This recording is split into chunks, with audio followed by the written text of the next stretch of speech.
Hello and welcome to DreamHack Tonight, our first kickoff episode. Thanks for joining us. I'm Justin Burnham, Global Creative Director with DreamHack. Hey, Justin. I am Alex Jebailey, Global Fighting Game Community Director for DreamHack. How are you, my friend? I am good. Since this is the first episode, we're going to introduce ourselves a little longer than we might, in the future, because you might be thinking, why the hell am I watching these guys, and what do they have to say that I might care about, and who are they to even talk about some of these things? Valid questions. So I get that. So let's explain who we are just a little bit. We'll try not to bore you. So basically, I've been around for quite some time, from Devolver Digital to Good Shepherd to South by Southwest to Dice Summit, game industry for about 14 years now. I'd like to think I know a lot about this stuff, but you know what? We're learning every day. So it's one of those things to where I honestly think we will blow you away with what we might actually get right or get wrong, but at least we'll make you laugh. Yeah, and very honored that I got to be chosen as one of the hosts. I know that you were forcing yourself on the show with seniority, being the oldest employee that DreamHack has. So very excited to be on the show with you. But as you know, my name's Alex. I've been with DreamHack for about 4.5 years now, actually. It's been an awesome time.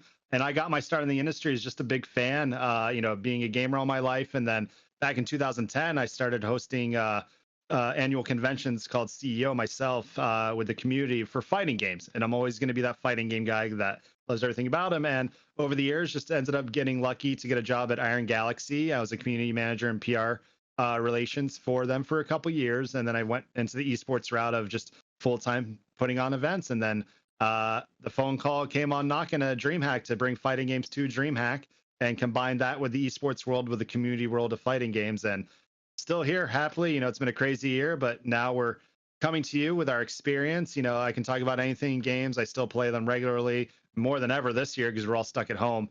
And me and Justin, we've been working. I think the first time we met was, of course, at a DreamHack event in passing. And I think there's a good love-hate relationship there. There's good love-hate. I think we were comparing arm sizes the first time we actually met. So and he lost, and he's still trying to catch up to this day. That's why he actually did a little more introduction, because he wanted to give a resume, But in all honesty, you can just check out us on LinkedIn and see a little more there. I'm not going to bore you with that. Alex probably already did bore you, and we don't want to do that. So Alex, let's actually jump into some of the games, man. So some proof to actually like what we're doing this week. What game are you playing right now? Like what's got your attention this week? Steam summer sale just started, so I've been just running through all these indies and various games. Everspace, kind of actually late to the game, but I love space exploration. When No Man's Sky had first come out before they updated and fixed all the problems it was having, I was so excited about that game, and then it came out. And then anything around those lines, I love to just dive in and play and get lost in the graphics, playing at home on PC. And then Call of Duty, that's the big one for me this summer. You're still on that, huh? You're still on that? Yeah. I mean, honestly, it's for me. I have over 4,000 games. I play all different genres, so it's really hard for me to kind of stick with one game that long. As long as you played Call of Duty, so I commend you on that. The hours you probably clocked there. But this week, I actually just been playing the hell out of Last of Us 2, and I'm not going to go into that. It's all over the news. You love it, you hate it in terms of the story, but I think it's a great game. I think the team is immensely talented, and that's got my attention big time. Well, they just announced it was the fastest selling PS4 exclusive game in history already. So yeah, I mean, not surprised. I mean, that company they just churn out good stuff, and so do other people. And that's what we kind of want to break into in the first segment of this. Let's jump into the news and discuss some of the things that has our attention this week. Basically with E3 and all these kind of different cancellations and all these things coming out, you have these rescheduled dates, you have digital this, digital that. So it's really hard to keep up with in June with all these things coming out. And there's fantastic things to talk about. And some secrets that are still coming, I think, probably more towards August in Gamescom. One of the things that was shown just a few days ago is CYBERPUNK. And holy hell. I mean, little disclaimer, I'm a huge Witcher fan. Anyone that knows me knows I'm a huge Witcher fan, and ever since part one, and so I'm not jumping on just the cyberpunk train. I am actually a fan of this studio since Witcher 1. And I honestly think I will, whatever friends I do have, they will probably forget who I am during Cyberpunk when it comes out. I think I will probably go through a nasty divorce with how many hours I'll spend on that, and my kids will probably look for another dad. I will not be doing anything other than playing that game.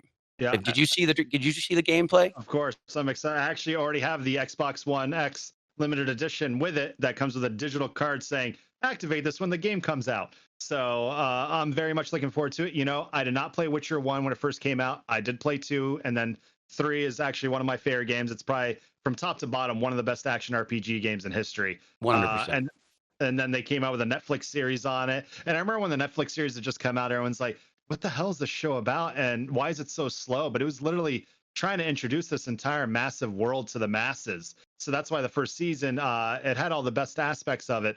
But it was kind of slow to introduce the characters, Yennefer, you know, and Henry Cavill's character, Geralt and stuff. And then his crossover into fighting games with Soul Calibur 6 was amazing. So, but I mean, and that just shows the pedigree of the studio with Cyberpunk, right? You know, and I mean, with Cyberpunk, it's trying to do, I mean, it's the next step of games. I mean, kind of like, you know, when you have Death Stranding and what they try to do with the innovation and the storytelling there and how you're really kind of playing this character and really bonding with that character. Cyberpunk is trying to do so many different things in a different type of open world, you know, from the character progression to the decision making to how you play the game. I mean, from what I saw, the possibilities I really do believe are endless with this type of game. And I mean, and honestly, I mean, I'm telling you right now, mark my word, when this comes out in November, you know, I probably won't be next to you, or I'm not next to you now, but I probably won't be here hosting this with you. It'll just be like playing Cyberpunk, not here. Was it October 10th or November 10th? They're bringing November. November, perfect. Yeah. So just an FYI, you'll have to find my replacement during that time until I beat the game. Just so you know. Fine. By the second episode, people will boo you off anyways. Valid point. But I am excited, you know, seeing them play this, and all they can talk about is how massive this world is, and it reminds me of, you know, Blade Runner, the atmosphere and everything. So I'm excited to see it. Just because what they did with Witcher, if they can do this into a more modern age, you know, storytelling, I think people are going to lose their shit and get sucked into this world. And that November push makes you really feel like it's going to launch coinciding with the next gen systems and stuff. So looking forward to that. And then Keanu Reeves, was he in any of these new previews? Have they really mentioned him at all since the announcement? No, but he's going to be playing a big role. I don't think we know fully exactly what his role is going to be, but he is like a major character of that story. I don't really think it's been explained what his role will be yet. Because, I mean, there's still time for lots of surprises between now and November, right? You don't want to show your whole hand. So I'm super excited at what he could be. You know, what his role would be. But going back to one thing that caught my attention at the beginning, you know, in terms of the Steam Summer Sale in regards to what actually is happening with that, and that's like a traditional thing that everyone kind of spends. I mean, Jesus, it's like, just take my wallet, you know, kind of like everyone, you know. I actually look forward to this every year. The discounts are usually pretty awesome. What did you end up buying? What was that game I bought? I bought a bunch today, and there was like these mystery key sets you can get that were giving you a bunch of indie games. I haven't really dived into it, but Blood Bowl, we were talking about that the other day. Blood Bowl 2. Blood Bowl 2? Legendary edition's $9. Just the standard is like $4, and it's basically not an actual football game, but it's like a Warhammer series type roll the die, and then it plays out, you know, the plays and everything, and actually kind of fast-paced game, so you're not going to be in there too long and jumping with your friends. So been playing that because my friends are like, let's all play Blood Bowl 2, and we kind of, you know, switch around. And then just all these sales. Doom Eternal, I actually got it on consoles, so I probably won't be picking up on PC, although that sounds like blasphemy not to do that. I was going to say, you just got a lot of hate mail already. You know, I mean, you get a lot of hate mail anyways, so you just got more hate mail there, you know. But yeah, there's some good discounts, man. I mean, Doom Eternal was a badass discount. I mean, that discount is pretty deep, and I think it's 50% off. You know, Half-Life Alyx. I mean, that basically VR is honestly a great technology, but Half-Life Alyx kind of boosted it up even more, which is great. Right. You know, Borderlands 3, a game that I have played to death, honestly. You know, so there's definitely some good discounts, and there's tons of indie stuff. I mean, it's definitely one of the most anticipated sales of the year. You know, other than maybe I think probably the Christmas sale, you know, the holiday sale that Steam has too. So that's their two big ones of every year. Now let me. But yeah. With these sales, like, what do you think the ratio is of how many games are bought to how many games are played when it's all said and done? I mean, it's actually, it's actually a fact that most people don't beat the games nowadays. And that's kind of why there's an argument and huge debate, like long-term, whether it's PC, console, all that kind of stuff. It's also another argument that's long lived for quite some time is short game versus long game. You know, Yeah. you know, is it better to have an 8-hour impactful game or a 100-hour game that just basically kind of dominates your life? I mean, that's me. I prefer the longer games, in all honesty. I do. I mean, I play everything, but I prefer to get lost in the lore of a game. So, I think so having I the actually best do of beat a both lot of worlds, them. the best of both worlds is always good. Just give it a choice. You know, people know what they're diving into. If they want to play it, they play it. If Right. they want a shorter game, you know, they'll find something else. But yeah, you know, especially with everything going on this year and being at home more often than usual, it's giving me a chance to play more RPGs and longer Agreed. drawn out games and stuff. So, You know, speaking on kind of longer games, you know, I have a feeling this game's going to be a long game. Have you seen Biomutant? I have. Actually looking very much forward to it. When I first saw the actual trailer that they just released, it, to me, like a lot of games you see, you and I have been around for a long time in this industry. Like once you see a game for like 5 minutes, like this reminds me of this or that.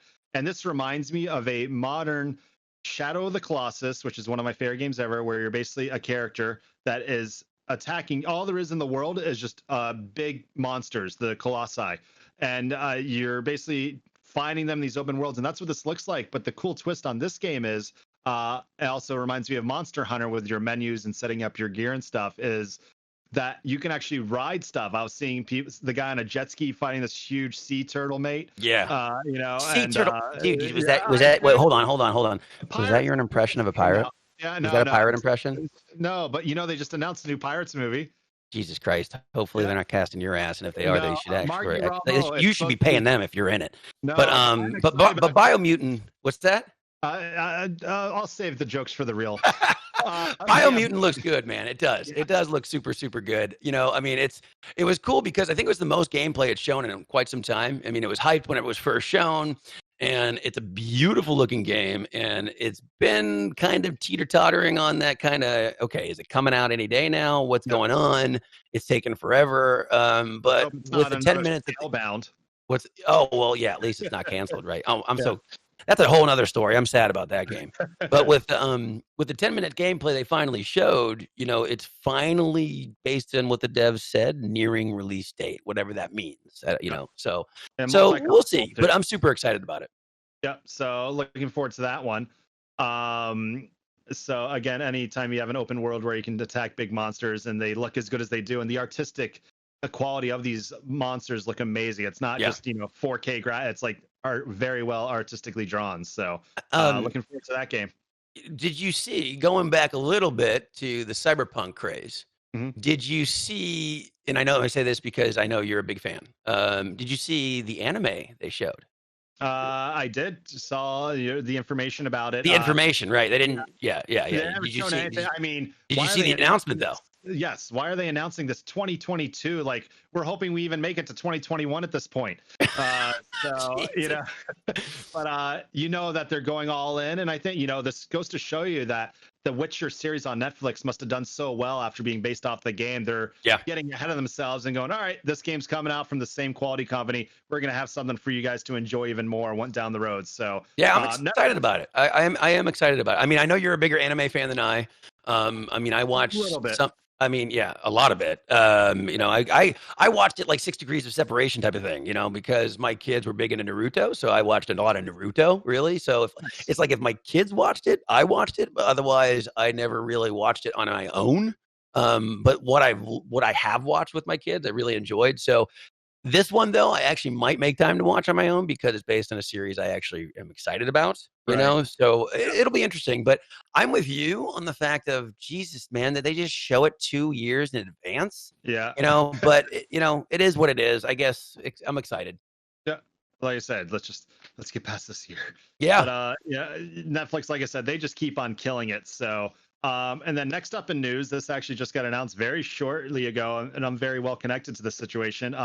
Microsoft just announced that they're getting rid of all their retail stores. Yeah, I saw that. That took me by surprise too. And I actually messaged a friend that worked there. He's like, yeah, you know, this is all happening so fast, but at least we have our jobs, or at least they're telling us that. So that's good for the industry. But I don't know if you ever stepped foot in one, but they were the most kind people. I actually used to run tournaments, fighting game tournaments, out of the local store here at the Florida Mall, where they would literally give out an Xbox 360 at the time to the first place winner for like a free entry tournament. So they were all about the community. You know, I really enjoyed those stores.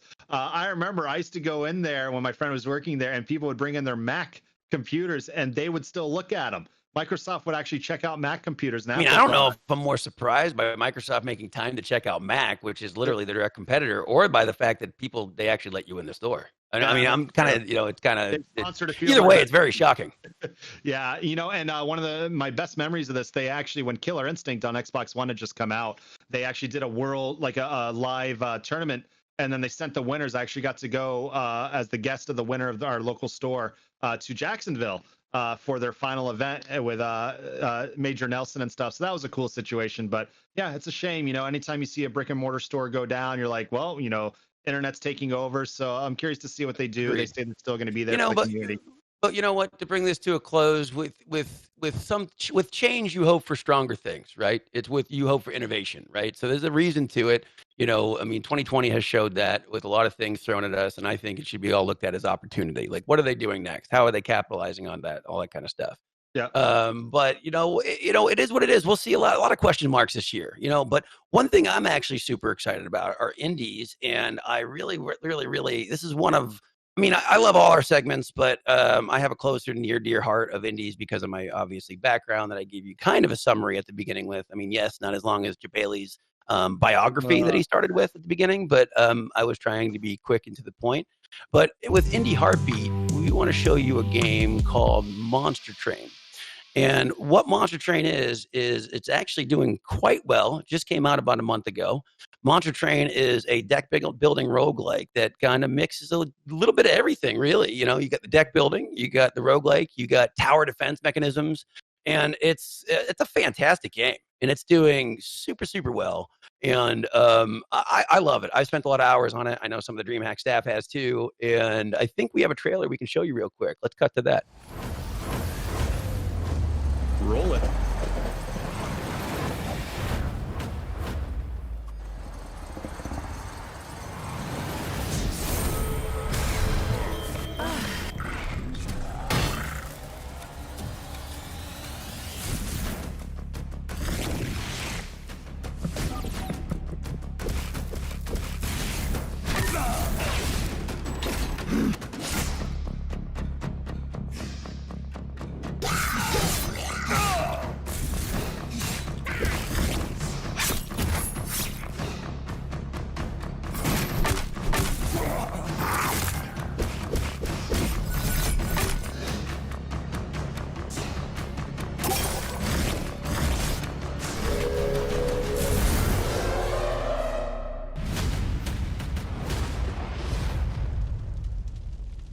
Monster Train. Love it, man. I mean, that's specifically in my wheelhouse. I love roguelikes. I love deck building. I love all that stuff. And with that, let's bring you Andrew Krausnick, creative director with Shiny Shoe. Hey, man, how are you? Hey, doing well. Good. Welcome to the first show. We've been raving about Monster Train, and I'm glad you could actually make the time to come on. I'm sure you're busy with DLC updates, whatever else you're planning for the world. Oh yeah, all sorts of things. We have like 3 different updates at least. We're working on it right now. Well, we have to. You know damn well. Yeah. You know damn well. I'm gonna actually jump into that. So basically, let's who is Shiny Shoe? Tell us a little more about Shiny Shoe. That's super important. Yeah. Right, of course. So Shiny Shoe, we're indie developers. We're based out of San Francisco, although at this point, we're all working from home, hanging out with our cats. Yeah, I've been around since 2011. Did a bunch of different things, do a lot of contracts, totally bootstrapped. So we're basically funding ourselves and working with publishers.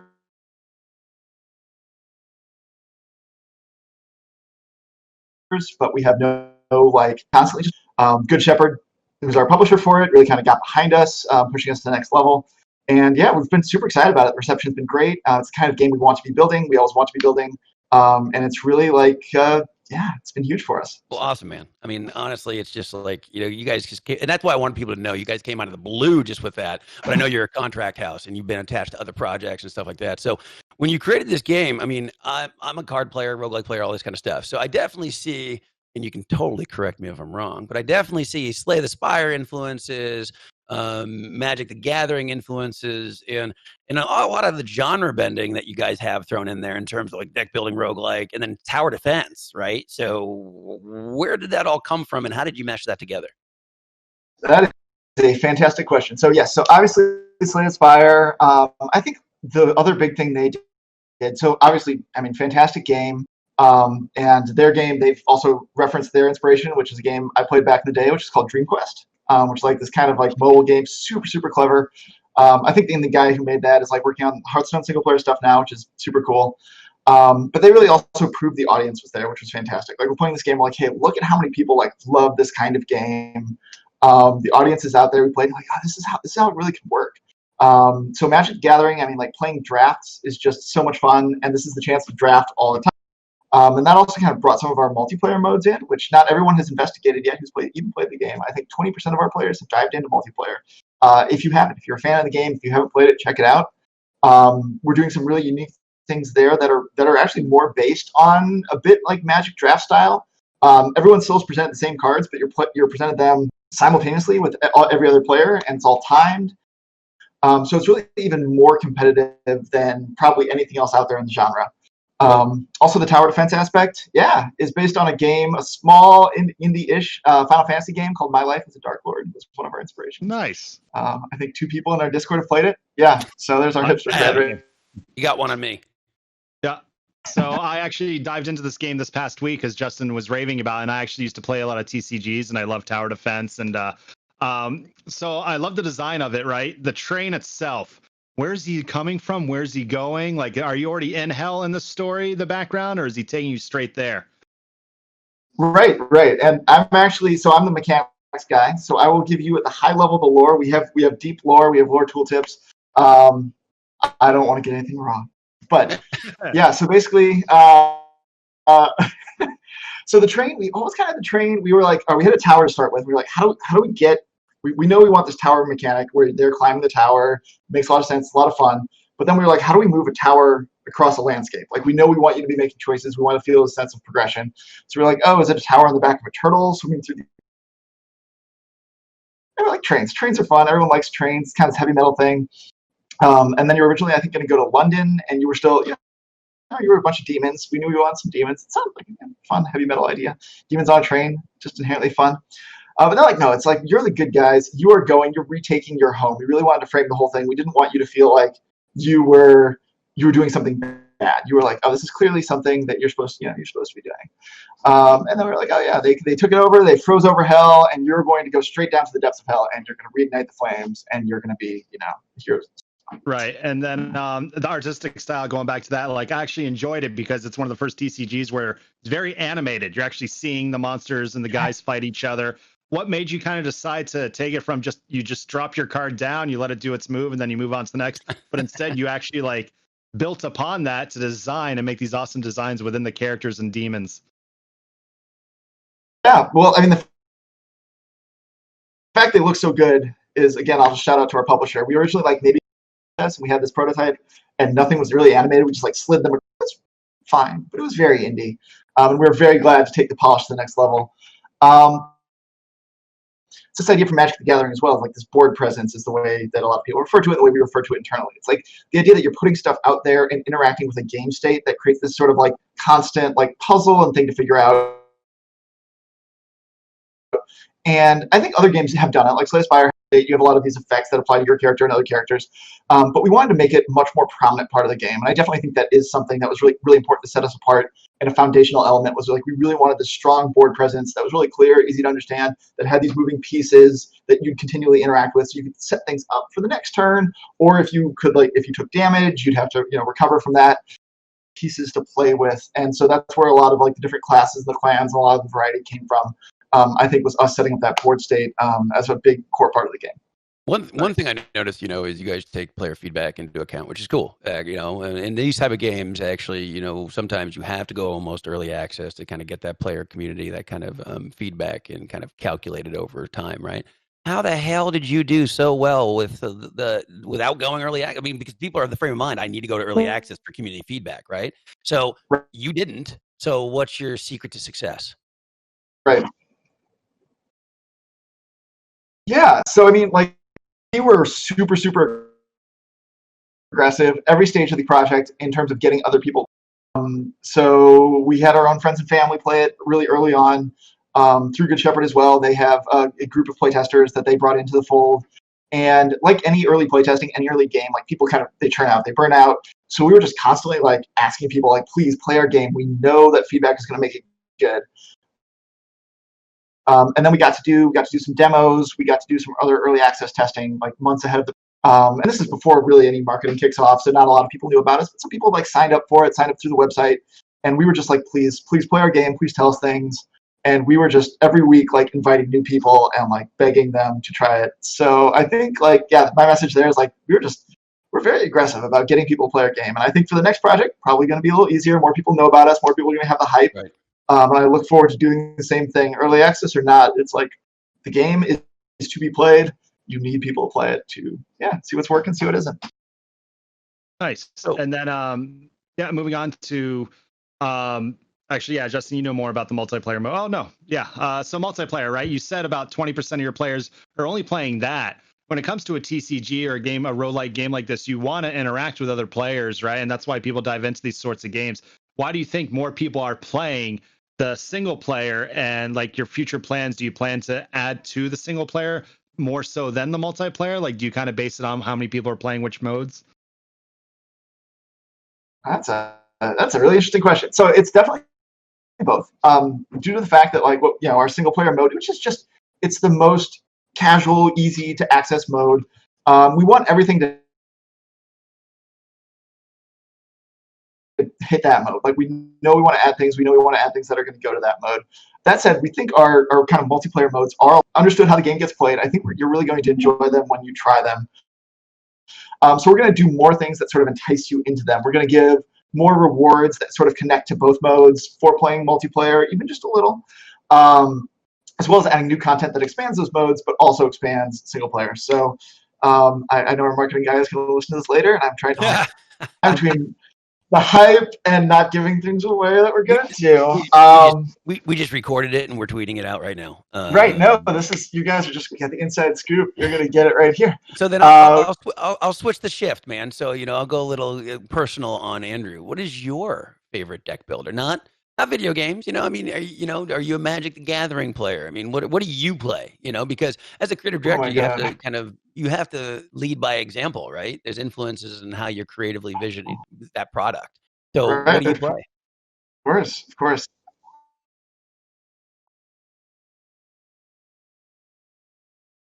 Hits. So way back in the day, and I've just played that, like drafting especially, and like love drafting. And every game studio I've ever worked at, like there's always been a draft or like some league going on. So it's always great to like the community around it. And these days I'm like, I don't even know how they made it back in the day, or now it's like this paper game where you have to invest so much into it, and it's constantly like cycling and changing and rotating. But they've just kind of kept this community around it. So I have to say Magic the Gathering, that said, played a ton of Hearthstone. I even enjoyed Artifact, and I'm looking forward to its return whenever that happens. And I play like every deck builder and every drafter that shows up on Steam. Even now Monster Train's out, I'm like always checking them out and just enjoying whatever like the interesting thing. Someone's making this game for a reason, and I can identify that as like another indie game developer. I'm like, here's kind of thing you love about this. Whether or not it worked, you put it out there. And it's always kind of fun to experience a new game that's doing something. My personal favorite was, did you ever play Versus System? No, I never did. Yeah, it was basically a Marvel, at the same time as Magic, it was Marvel and DC character cards, right, which got me interested. I'm a huge comic book buff. But so a couple questions, right? Because I've worked with a developer before, and there's always Easter eggs, right? And like little things. What is your favorite card in your own game? And is there an Easter egg card that maybe people don't know about that as developers you like had an argument like I want this in the game, like no, nobody's gonna get it, you know what I mean? Like, was there any kind of secret cards like that? All right, well, we did have man, so many good questions. All right, so my personal favorites, probably there's this one called the Subsuming Blade. Every time it gets a kill, it gets permanently stronger, like just for the rest of your run. And that's the kind of thing you can only do on a deck, like digital deck builder. You can't shuffle cards that get permanent changes in other card games. And so things that sort of like play with the rules in a really logical way that you could not get in like a Magic Gathering or something, I love them. Like, it also creates this little objective. Like, I have lost runs because I just want to make this as strong as I can. It's not the best move, but it kind of just draws me into this new strategy, this new thing I want to do. I'm like, how much damage can I get this one card to do? And then like the inside card is, we have a card called the Bone Dog. It's also a little contentious in our. It is the hardest card to get, and so there's this thing where you like master cards. If you win around with a card in your deck, it turns gold for forever. You unlock it as a gold card. So cosmetic change, but it's kind of a goal. And this one's the hardest one to get. It's the Bone Dog. It's very good, and it's based on and it was like, actually we kind of snuck into the game without most of the team knowing, because it was based on our previous game, which is not around anymore. It was called Death's Door. And it was this like gothic horror game, choose your own adventure, that you played on Twitch or Mixer. You know, I remember Death's Door. It rests in our memories. Yeah. So it's like everyone was like voting on what to do, and this was like this. I mean, it's kind of this like dark, gritty game, but you get this little like, you get allies and companions, and it was the skeleton dog, the Bone Dog, that would like join you and journey with you, and so it just became a fan favorite. You always had to choose the Bone Dog, and so we had to like kind of sneak it in the game. So the artist, one of the artists who worked on Death's Door, is like also loves it. So he made the card, and he's like, I want to get this in the game. So in our community now also. So note to self, I should be looking for these cards to get, and thank you for letting me know the OP cards that I should be trying to find. Yeah, for sure. Now that you know, I have to know. Justin can cheat. He'll go for it. Hey, you know what? It's about winning. No, I'm kidding. But I mean, honestly, thanks for coming, man. I mean, the game is great. I even have, I don't know if you noticed, over my shoulder, I have a little Easter egg. I did, right behind you, that poster. I saw the. Yeah, see? I did. I look at that every day. I can't not see it everywhere I go. Yeah, so I'm sure it kind of stuck out on you. I love the key art, so I had to do it. But either way, thanks for coming, man. Best to you and your team. Stay healthy and stay safe and all that good jazz. Thanks. Yeah, thanks for having me on. Summer sale. We're on sale right now on Steam. So, you know, if you're out there, you haven't checked it out yet, check it out. Yeah, perfect. Thanks so much. Yep. Have a good day.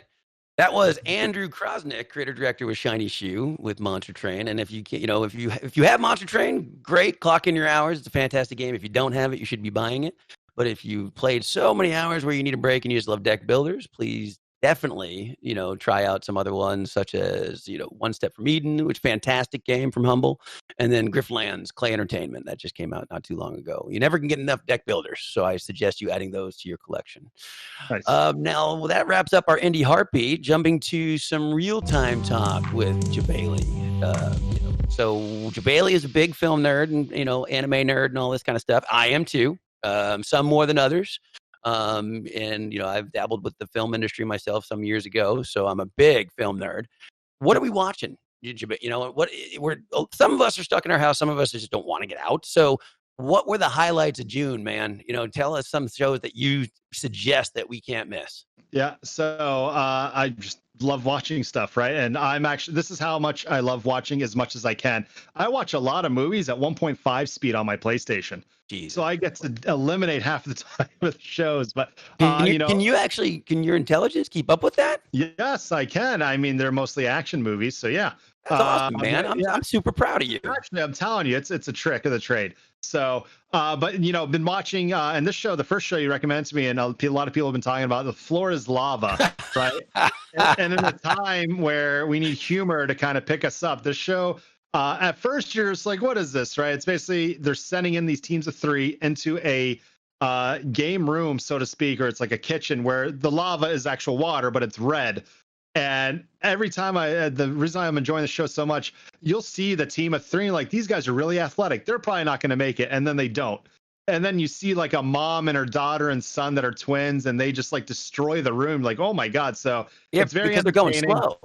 I've actually seen it. It's exactly what happens. They're communicating. The athletes are trying to rush through it, right, and just power through it. And the moms and the daughters are going slow. I agree with you in terms. I actually like the show, but it's more like a guilty pleasure because I do believe it can. Background show, right? Yeah, I do believe it can be kind of like, oh, am I watching like a glorified Nickelodeon show from back in the day? Or Wipeout, yeah. But I love it. I love it when they eat it. I love it when they fall. Oh yeah. Or, they jump like a 4-foot jump, and it looks like the roughest jump of your life. You're like, yeah, I would have made that. But going on to the anime side of things, I'm a huge Pokemon fan.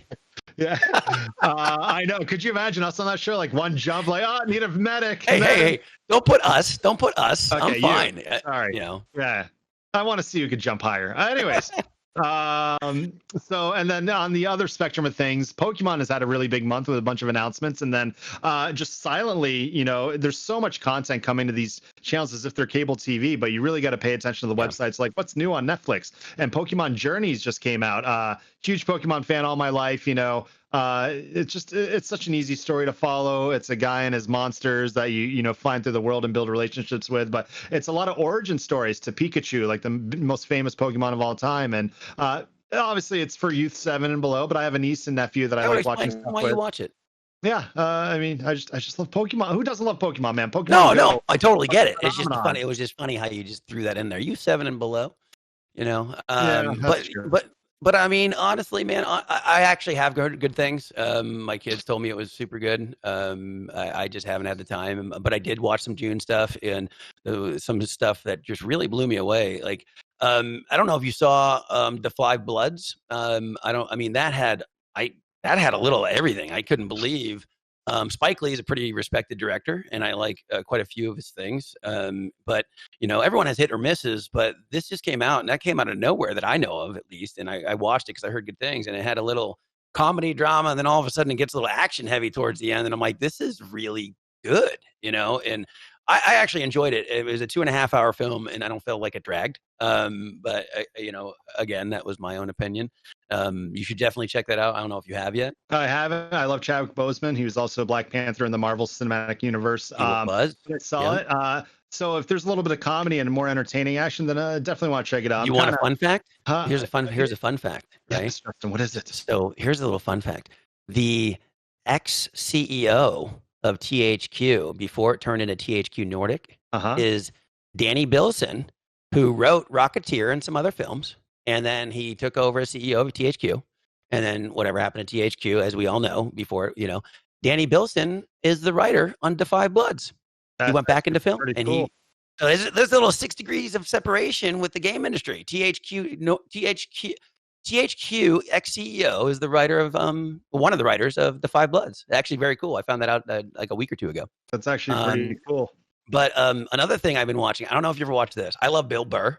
You watched Bill Burr? One of my favorite comedians. I've seen them all. He's from Massachusetts, so am I. So there's kind of a little biasness there. So I love pretty much all Massachusetts stuff. He was in Mandalorian, believe it or not. And when he came, he was in an episode of Mandalorian. I saw that. Yeah. Bill Burr, Mark Wahlberg, all Massachusetts stuff. Family for F is for Family. Holy cow, it's funny. Season 4 just came out, and if you haven't watched that yet, man, that's good stuff. Is it like a new age Married with Children? Yeah, but a little more ruthless, even if you can imagine. Yeah. Okay, that's good then. Yeah, check that out. I promise you'll laugh. If not, you can yell at me, or we can have a contest and who can jump higher, since that apparently was a debate earlier. Guns Akimbo. Have you seen Guns Akimbo? I have not, but I do have Akimbo guns in Call of Duty, so I can relate. Oh, man, you in Call of Duty lately.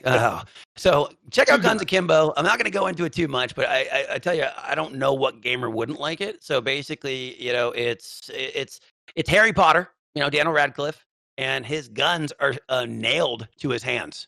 And he's actually has to survive basically what he unwillingly entered, which is a death match. And his guns are nailed to his hands. So if he puts up his hands, you can't put your guns down. So, regardless, watch it. It's a super, super, just a fun movie for gamers, especially. But on July, there's some also super cool stuff coming out. Have you seen, I don't know if you've seen some stuff in July. I got my own picks. What are you looking at forward to July, since we might be stuck here with the new surges? I know, right? It's amazing how much content there is to absorb now. You got freaking, Amazon Prime, HBO Max, Hulu, Netflix. And I think the most popular is still Netflix, right? So I always pay attention to what's coming out, because literally like 50, 60 new things release or get taken off. But Ip Man, number 4, the finale. The Ip Man series, basically Kung Fu based series.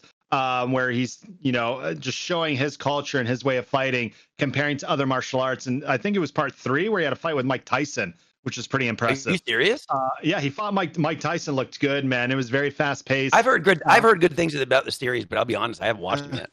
Watch them. And then the finale one, 4, which you can buy like digitally, but now Netflix will get it. So if you have Netflix, you get it to watch it for free. Is this one's about when his culture first moves to the West Coast, basically, and a drill sergeant, thinks Taekwondo is better than his form of martial arts, and there's a Bruce Lee fight scene. He's actually at the same time span as Bruce Lee moving into America. And just watch him. It's probably the best choreography in a while since like the original Jackie Chan movies and everything that came out. Yeah, I mean, absolutely. I mean, I've heard some good things. Maybe I'll watch him and take notes and come on the show and show you some of my moves. Maybe I can pull off what he's doing. You know? Yeah, pull a hammy. And you stole my line. You stole my line. That was what I said. Actually, literally just came out going into next month. Artemis Fowl, which was supposed to go into theaters. Yeah, Disney Plus, right? Yeah, Disney Plus. I was watching it. I got through the first hour. I'm like, I'm just gonna go watch Harry Potter again. You know, it was kind of that kind of feeling where this kid loses his magical father and he's got to find him and stuff. But you know, it's just crazy seeing all these movies coming straight to at home now, right? Like movie theaters. Where are they gonna end up? I think it's great. I think, you know, you gotta play with the crowd right now. If you can't go to it, they're gonna come to you. You know what I mean? And I think it's great. For me, July has some special things that I'm actually looking forward to for sure. You know, I don't know if you saw The Old Guard. I'm hoping it's good. But check out the Old Guard's trailer. It's with Charlize Theron, and it's based on a graphic novel. I usually love things that are based on a graphic novel, especially a more gritty one. Like, you know, a lot of people don't actually know that the classic Road to Perdition with Tom Hanks as a mobster was based on a graphic novel. You know, a lot of people forget that, you know. So most of the times when something's based on a graphic novel, it's good. I'm going to say that carefully. But Charlize Theron has been a badass before, you know, and she's been a good one. So I'm actually excited for the Old Guard. I loved the Doom Patrol. I don't know if you saw season 1. Season 2 is going to be super high on my list. Doom Patrol is based on DC comic franchise. It's kind of like, I say this very carefully, you know, Guardians of the Galaxy was kind of like the goofy, you know, disorganized team of Marvel. Doom Patrol is similar kind of vibe. Perfect. And that's on Netflix? That's on HBO Max and DC Entertainment or DC's service. DC super Universe, good, which is awesome. Yep, super good. Check it out. And then last but not least, I'm a big horror fan, so I'm a nut for anything horror. Ju-On Origins is coming on to in July, coming on to Netflix as a series. Did you ever see Grudge? What was it? I'm sorry. Ju-On Origins. You ever seen Grudge? These shows, I'm not gonna lie. There's so many shows coming out. I haven't heard, but every show you've told me is what I want to watch right now. Right. Yeah. I mean, it's gonna be super, super cool. I'm a big horror fan, and I love The Grudge until we kind of ruined it with the more sequels we did. So this is kind of going back to its original roots, Ju-On, and that's actually super, super cool. You know, but I mean, that's actually all the things that actually I'm looking forward to in July. You know, I'm super excited if they keep doing that good content and they're bringing it to us, you know. Yep. Up next with Versus, let's bring in our correspondent and Versus aficionado on all things competitive, JV. Welcome to the show, JV. How are you? I'm doing all right. I want to address the elephant in the room, which is my current setting. As you can see, I'm a little brighter than I'm used to being. And no, I didn't ascend to heaven. Otherwise, I wouldn't be on this stream with you assholes. I'm actually having to use my laptop instead because at the last minute, my webcam decided that it had a good run of 5 years and has now been put to rest. So there's two things, though. One, I mean, yes, again, you'll look brighter, but the big thing I noticed was your face couldn't be any closer, and it scared the hell out of me when we cut to you. You know what Facebook angles are, man? It's supposed to be from top down.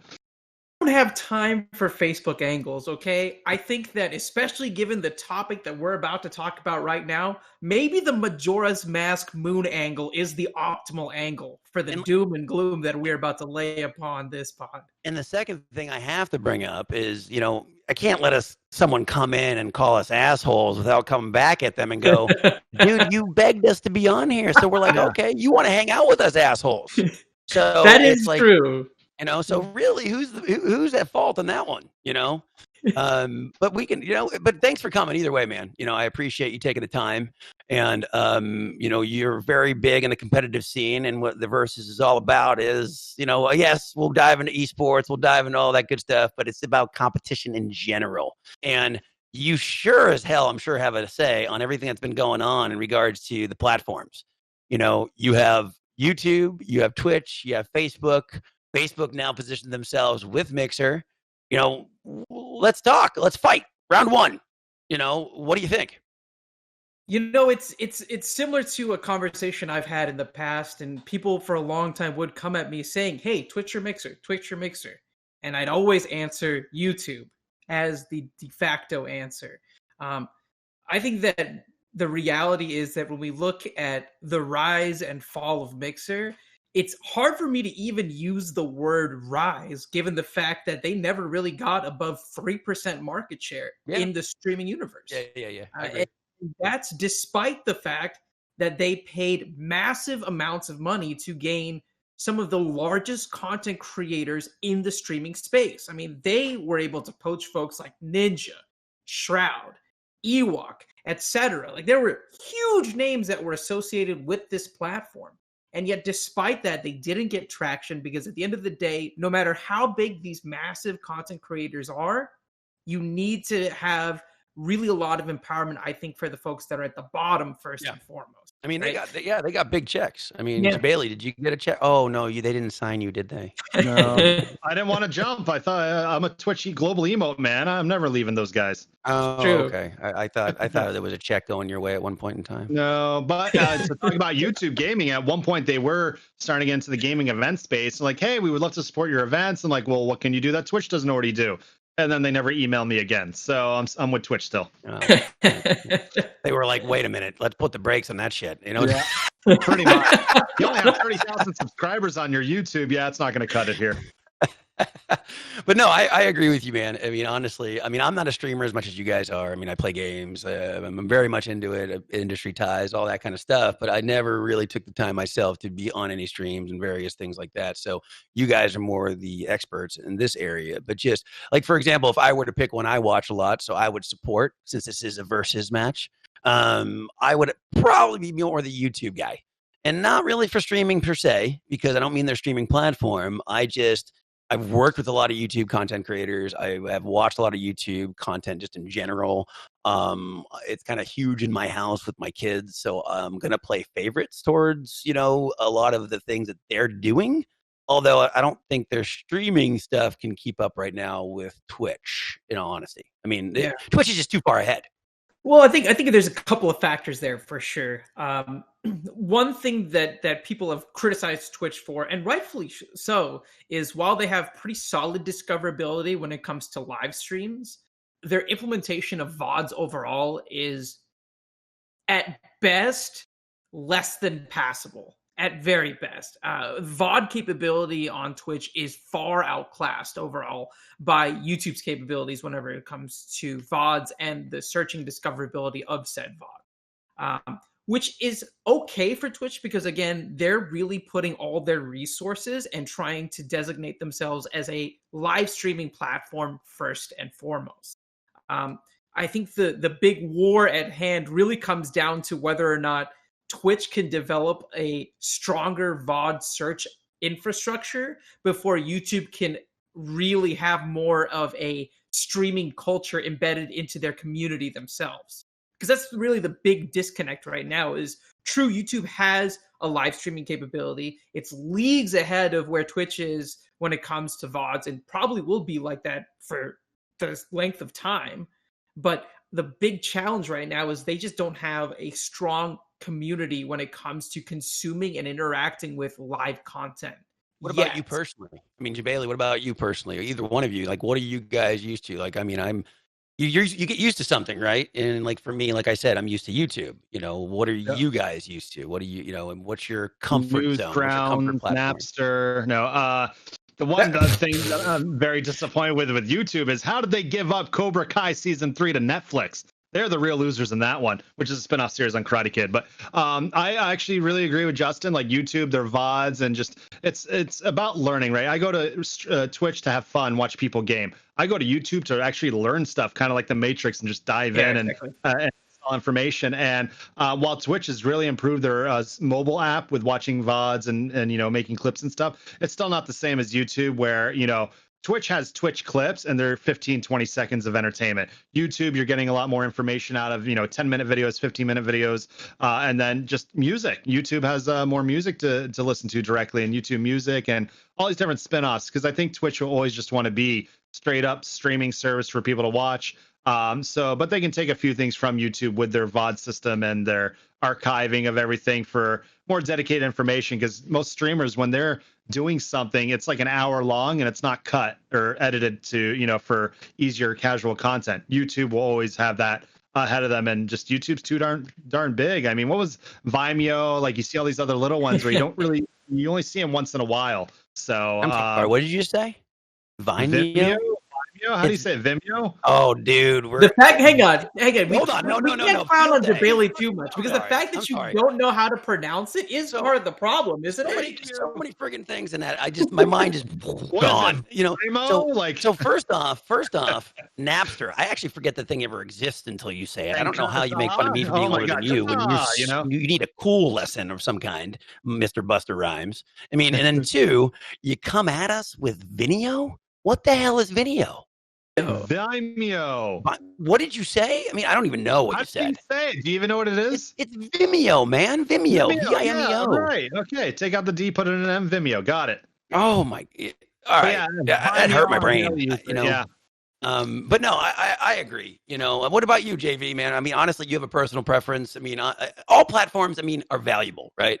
It's like kind of asking that day old question of like, PC or Mac. No, both if you can afford it, technically, So I do see the good of each platform, but everyone has a preference of what they like to use. So what is yours? Yeah. So I'm going to have a multifaceted answer, and it's going to sound a little bit like a cop-out, but I need you to just hear me out. Is that fair? You got 30 seconds. Go. I'll try my best. For live stream content, I prefer Twitch. For non-live stream content, I definitely prefer YouTube. It's really as simple as that. But I think that what Mixer really shows more than anything else, and I feel like maybe what a lot of folks who are content creators on a platform that's very well established like Twitch need to recognize, is what happens to Mixer streamers could happen to any content creator, regardless of what platform they're on at the end of the day, right? You realize that was a cop-out, though, right? What's that? You realize that answer was a cop-out. Yeah, I told you, let me finish. Right? No. You know what? No, copping out. No, you know what?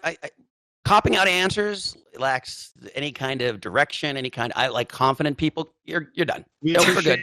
We're done. Cut it. No, cut it. No, cut him. We're good. Right. There's no copping out here. So next up on Audio.file, JV is always nice to have, but we like decision makers here, not in the middle cop outs. It's either this or that. I mean, he gave us a marketing answer, so we had to move on, right, Jebailey?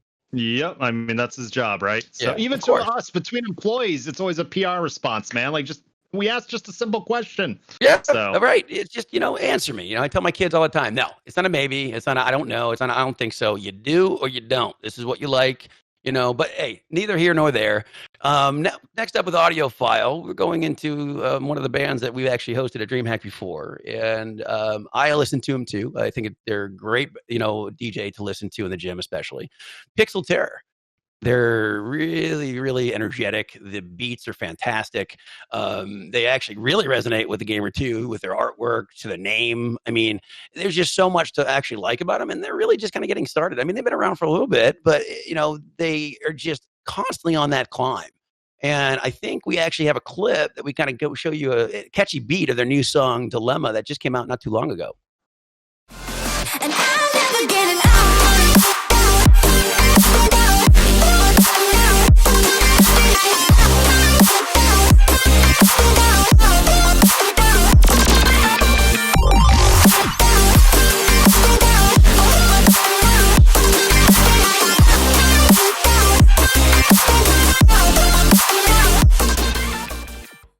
And speaking of Pixel Terror, Justin, let's bring on our next guest. Hey, what's up, guys? Thanks for joining us. I mean, I know you're in different locations, and we've worked together before, at DreamHack, and I personally love your stuff, and the staff does too. It went over really, really super well.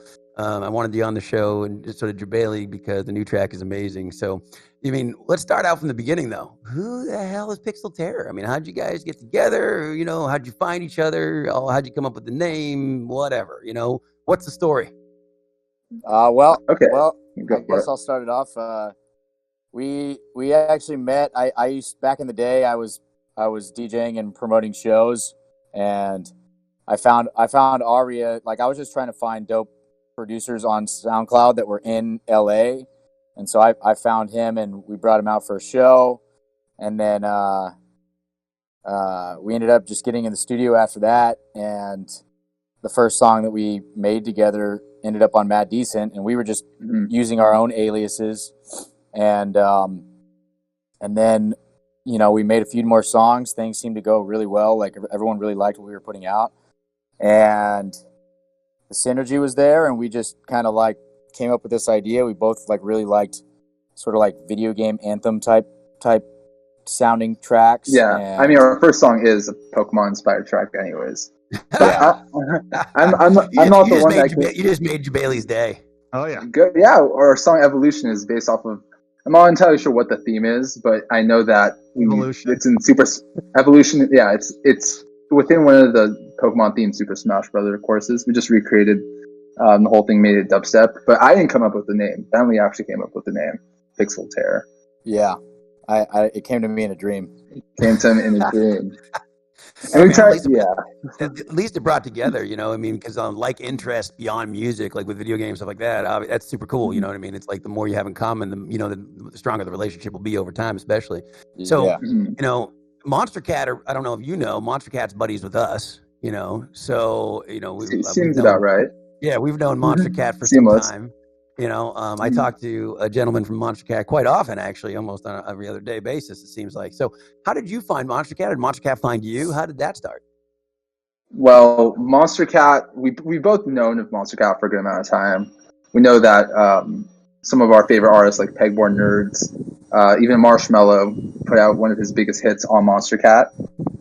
We knew of the label. We loved the branding. We loved what they stood for, the sound, and we felt like it really closely tied in to the music that we were making ourselves. So we sent over, I want to say, a total of like 18 demos, maybe like 4 at a time, ending with like the last one being like 12 like individual demos. And we sent them over, just a bunch of songs, and every single time we would send them over, they'd be like, oh, it's good, but like we don't think it's like at the production level we're looking for, or like we need something a little bit more memorable. But they kept encouraging us to keep sending more. That's good. So that's rare. Yeah, I mean, we always we had the vision. We really thought that would work, and I think they did enjoy our music. I just think they wanted something a little bit more like on par with what their current releases. Yeah. So we had 12 demos sent right before my laptop actually got stolen from one of our friends' cars. So I had to start from scratch and had 12 rejected demos in our pocket, and we made 4 songs on the new laptop, and we sent them over, and 2 of them stuck, being Contra, which was the first song that we released that was also on Rocket League, and Machina, or Bentley calls it Machina. We're not really sure the pronunciation. Yeah. But yeah, and that's how we got with them, and it was all uphill from there. Oh, cool. Honestly, I love it when good people find each other, man. Honestly, that's super cool. So, I mean, the single, Dilemma, you just dropped it 2 weeks ago? A week ago? Yeah, I want to say like last Thursday. Last Thursday, So, yeah. I knew it was. I knew it wasn't long ago because I found out that you dropped it, and it's now part of my playlist in my gym. So thank you for that. How did you come to that? Like, how is that? You know, you brought in Dyson to add female vocals. I mean, you know, tell us a little more how Dilemma happened. Yeah, I actually started writing the concept in an Uber, and I usually just get bored in Ubers, so I try to write. I think we both have the problem of just like wanting to start something new all the time, and it's like the weirdest times. Every producer's nightmare, but like just in terms of like you know, you got to finish stuff, but you just want to start new stuff all the time. So I just started this concept, and I found these vocals from Dyson's Splice vocal pack, and just made this like funky sort of like disco-y. I just wanted to do something kind of like, I don't know, I'm not sure if you're familiar with this artist. I don't know, he hasn't put anything out in a long time, but like Sebastian, he made like a bunch of dope French house back in the day, and French something like house, that, just like Big fun Justice. and like fun, but with Justicey, but with some dubstep drums, and then we just like looked her up on Splice, or like looked up Dyson, because I forget how, didn't we have a similar situation with someone else like on like with the Splice vocals? I'm not entirely sure, but yeah, I mean, Dyson isn't the easiest word to search up when there's a huge brand of vacuum cleaners. And, yeah. I'm sure. Yeah, you got a lot of vacuum cleaner kind of pings and stuff like that. 100%. I mean, yeah. it's a great song, and it's definitely one of my top Pixel Terror songs personally. So one of the things that I want to do is kind of like, what is your Pixel Terror songs that you'd recommend fans that might not have ever heard you, right? So it's like, okay, Pixel Terror, I've heard good things, and you wanted to blow them away with the first couple songs if it's the first time they're hearing Pixel Terror. Like, I would obviously say Dilemma. Two other ones that I listen to a lot would be Bittersweet. And Bittersweet, holy hell. I mean, Jesus Lord. And Amnesia, Amnesia, because Bittersweet and Amnesia are definitely part of literally my regular workout plan whenever I turn on an EDM kind of cycle. So really what would you say? What else would you cover? I would say that it kind of depends. If you're like you are someone wanting to show your friend us, I think you have to like think about what type of listener are you introducing us to, because I feel like you can attack it from both sides. Like if they're a little bit more into the EDM game, then Bittersweet, Amnesia, any dubstep oriented song like Dystopia, Gunmetal Cosmic, something that can capture the attention of someone who's already involved in EDM, I feel like that would be the best. Yeah. If you're looking to show someone who's maybe a little bit more casual about listening to music, they like more commercially viable music, maybe things on the radio, I would recommend maybe Chroma. Dilemma is also really good. Just things, Millennia, 1000%. Anything that is more vocal based, a little bit less harsher and a little bit less aggressive. Okay. So I think you can attack from both directions, depending on the type of person. I'm trying to get Jebailey into EDM and metal more. He's really much like into old country, you know? I love country. You can't see his cowboy boots. He's got cowboy boots on right now. I was born in Canada. We don't have country music up there. But my turn to ask some questions. Let me get ready. I first discovered you guys when you performed at one of our shows. And in this industry, shit can go down, right? Is there any like crazy story that you've either not shared or would want to share? Not so much with like a fan story or anything, but like what's been like maybe the breakthrough night you guys had where you're like, holy shit, we're good at this. This is our career now. Kind of story like that. Do you have anything like that? I feel I'm horrible about being put on the spot. I feel like I have to have like, because we get asked these questions sometimes, like, don't worry, we're only going to promote this to everyone. Oh man, the pressure is on. Followers on Twitter, you're safe. I mean, if you guys want to talk about like a breakthrough moment or somewhere we played that just like kind of felt very euphoric and kind of like purposeful.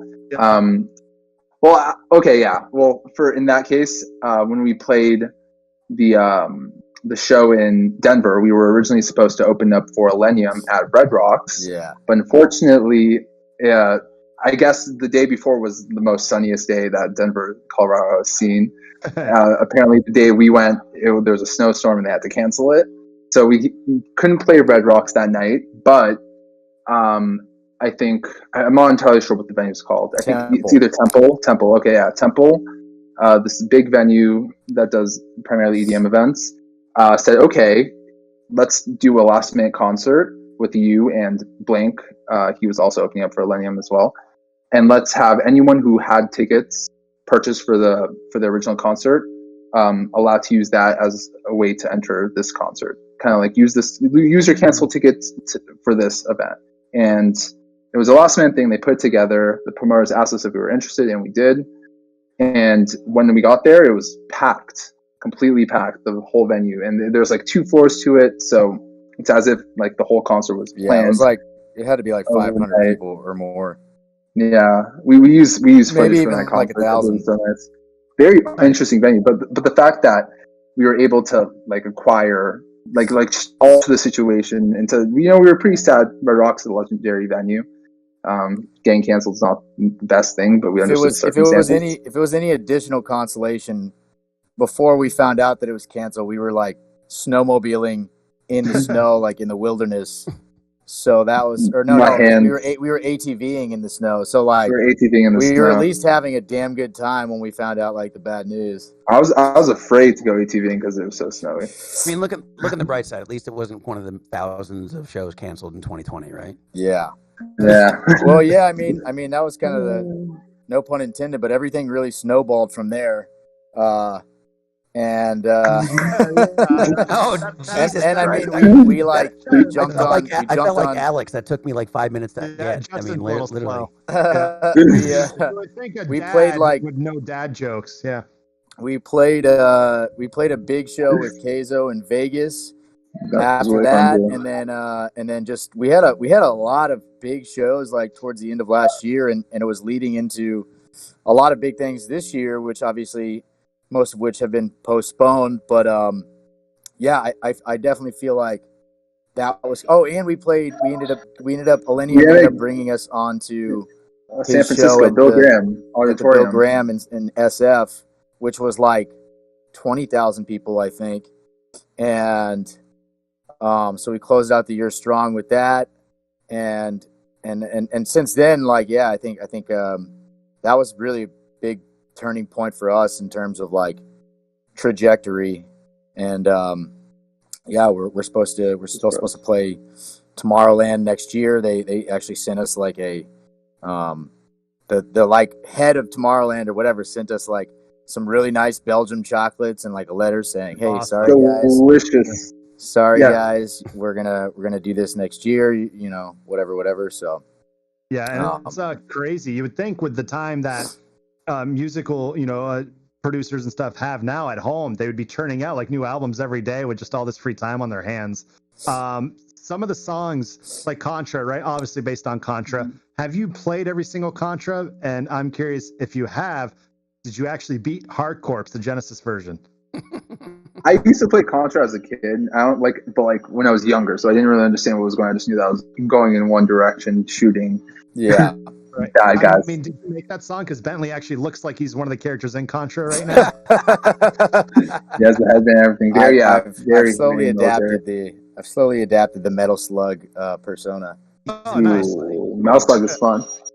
Yeah, that's a fun game. So now, yeah, when you played that DreamHack show, right, it was a crossover into gaming, so you guys definitely felt at home with that. What was your big takeaway from like a gaming festival starting to incorporate more music? Like you see like South by Southwest incorporate more gaming into the music side, but having us go from like gaming, adding the music side, like how did that feel to you guys when you were there?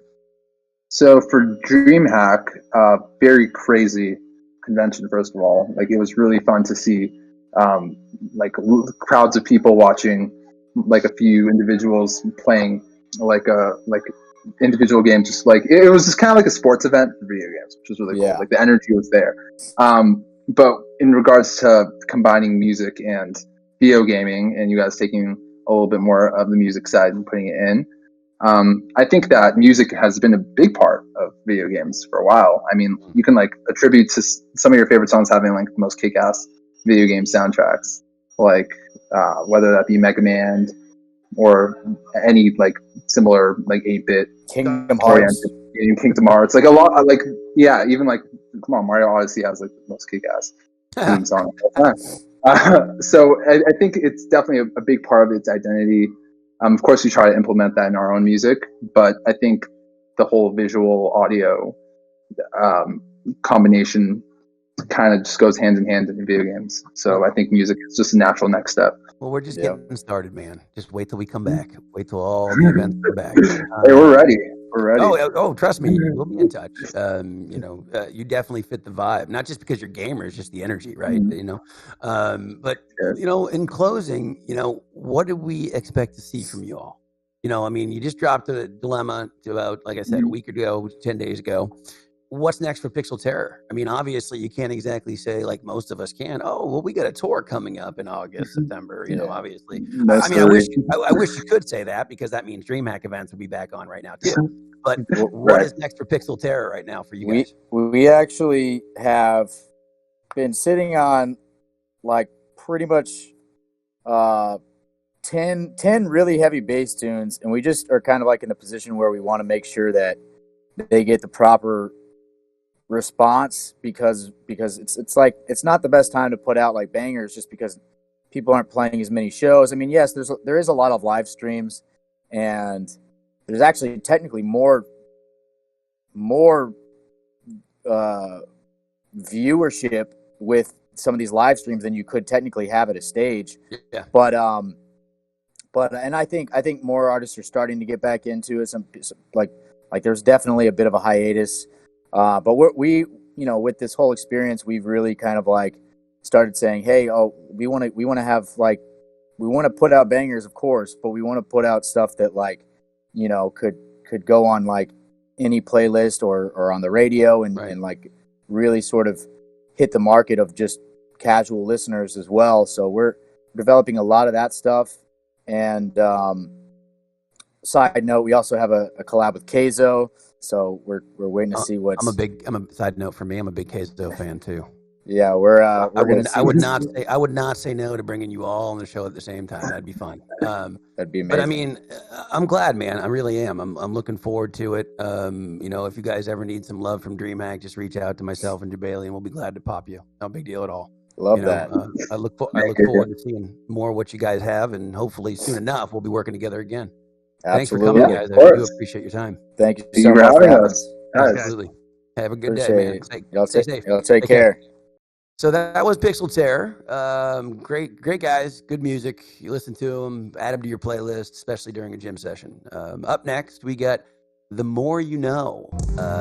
This segment is dedicated to educating you, on various things. It could be anything. It could be, how to make a game, how to get along and actually try to learn to like Jebailey. I mean, basically anything that was kind of, no. Just no.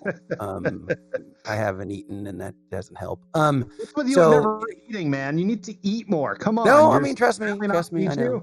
But Yeah. But this is, I guess, our educated segment in terms of where we could go with it. So I want to spend this segment with Jebailey, and for us to kind of just go over some DreamHack, our shows that we announced. I mean, I promise you this will not be a normal thing. We'll be popping DreamHack left and right. It's just not the show this is. But it's our first show, right? It would be a disservice to everything and how hard we worked on to not talk about it. Yep.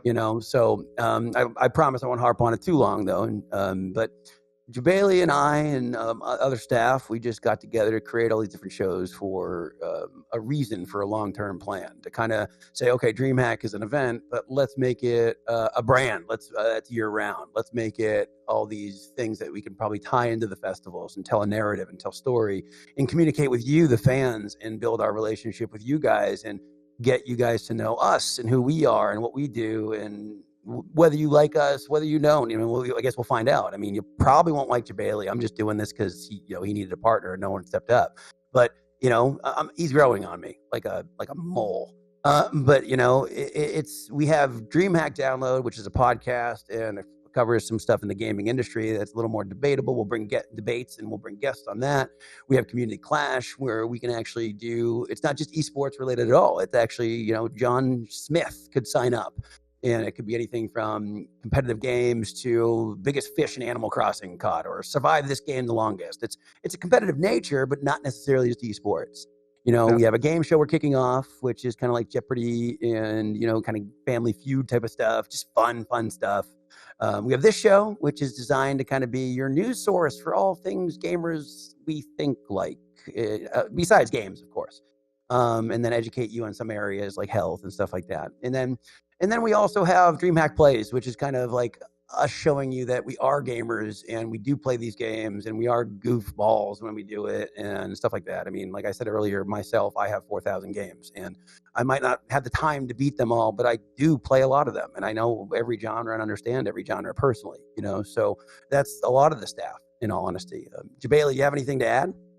Just I love that we're coming up with ways, like it was kind of, to me, mentally like a huge reset, a break from putting on live events. But DreamHack, like you said, it's a year-round thing, and I think this is awesome that our team, we're actually coming up with new and innovative ways to just keep people entertained while they're at home until things get back to normal. So I'm excited for the show. You and I get along a lot more than we want to admit. So, but the fact that DreamHack has already tapped into so many different genres in the industry that we can bring in all these guests that people will learn about will be great. And then the DH Plays is becoming a personal favorite, where 4 staff members, are playing with each other and pretty much ragging on each other the whole time, having a great time with DH Plays. So, and then what we're going to intro up to you is one of our great people that works with, I've done tons of interviews with her and worked with her before, and she's awesome.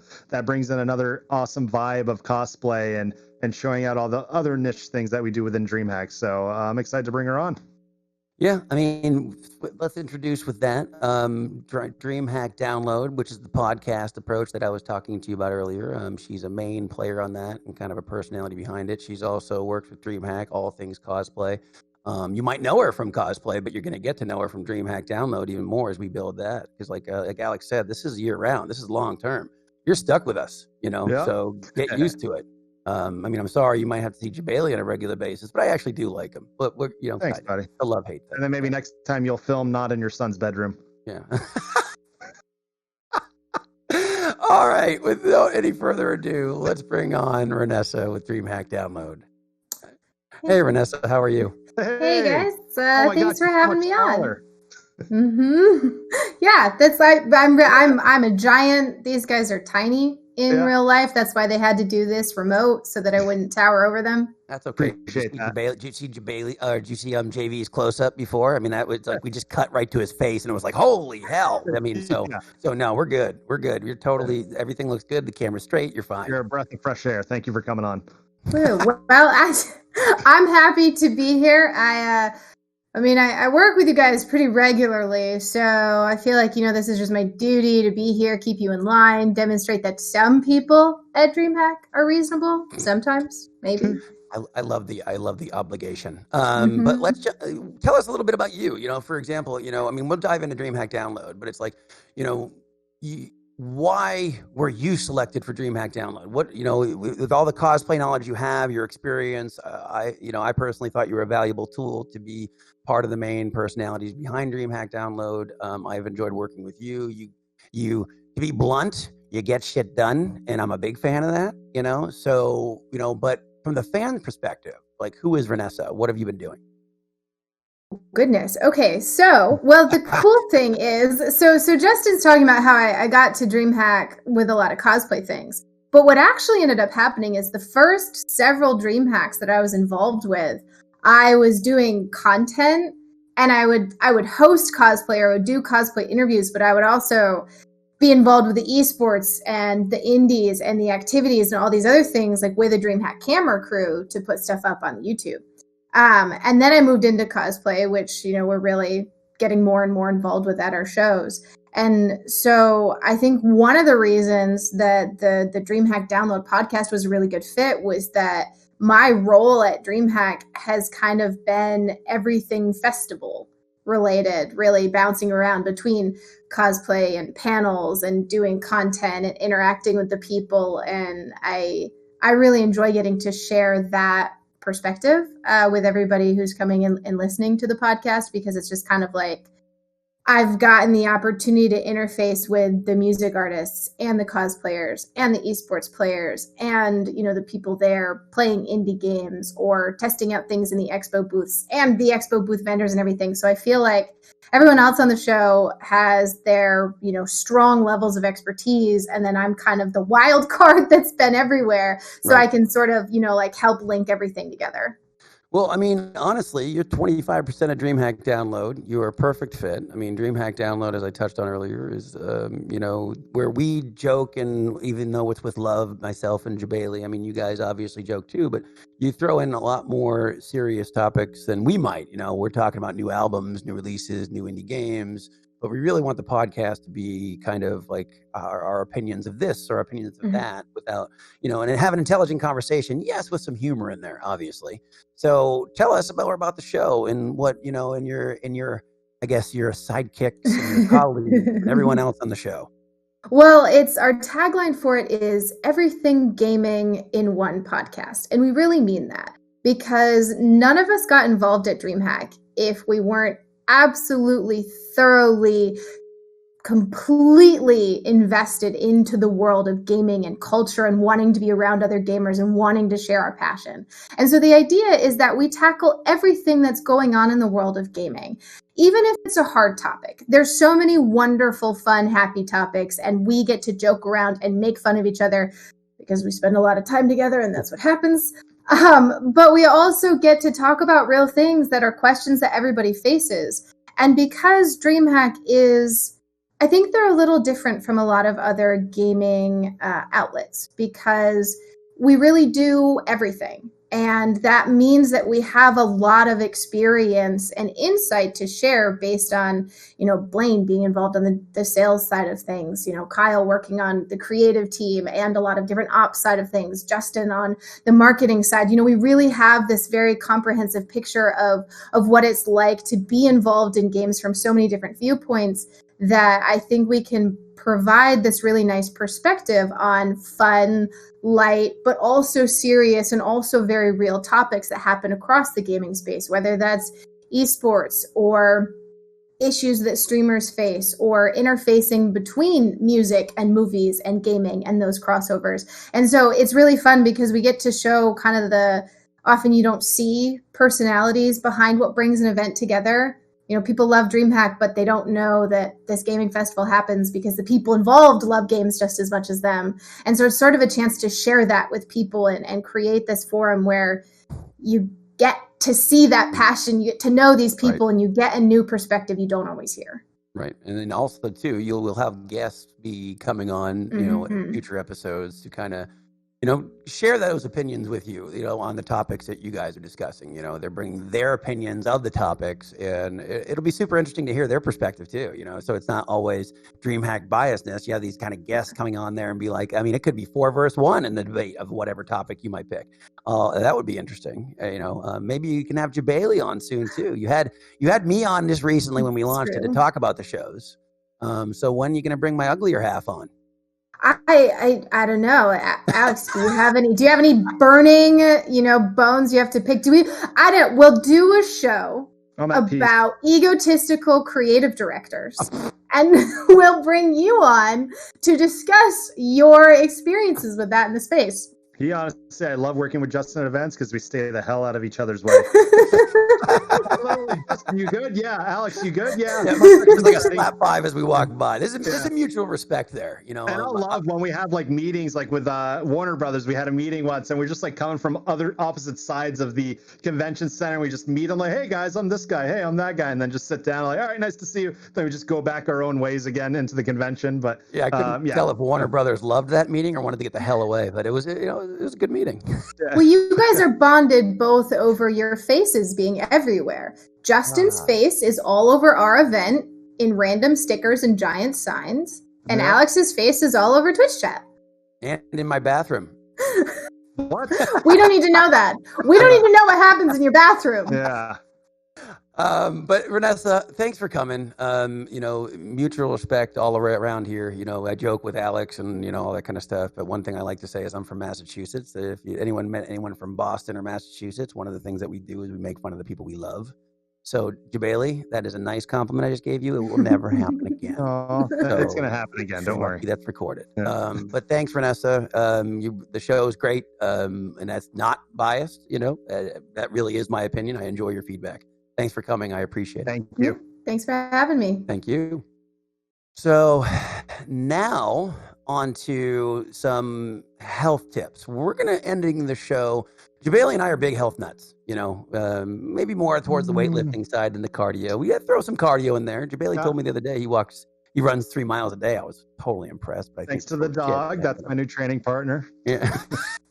That's cute. I will say that, the dog thing. Thank you.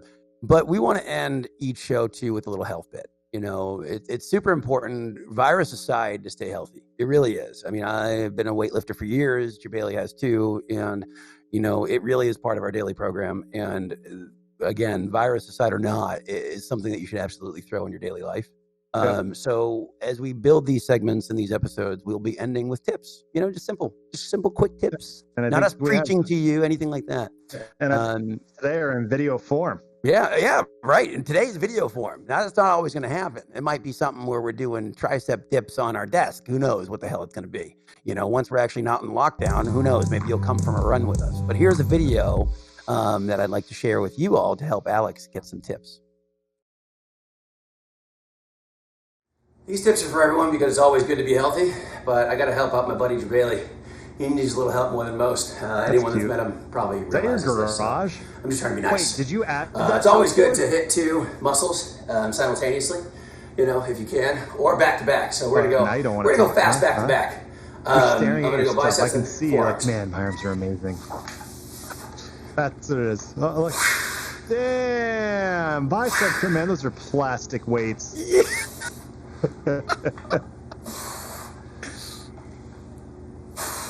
Breathing kind of heavy, man. Hey, man. I'm just trying to help you. That's actually not bad. That's what? That's like 185, wasn't that? That's how you should do it, and then you go right into the forearm. Yeah. Don't give yourself... Negatives are good. Yeah, just don't give yourself some time to rest, I'm just trying to help you out, Alex. But I recommend, obviously, not starting out using this kind of weight. Use maybe Jebailey's speed weight. Of course I did. Which is probably right around here. This is what we call the Jebailey bar. He does this, and all these kind of exercises. It's a good bar. Jebailey's been using this for some time. So go out and buy it. $19.99 at the Jebailey store. Right here, the Jebailey bar. Thanks.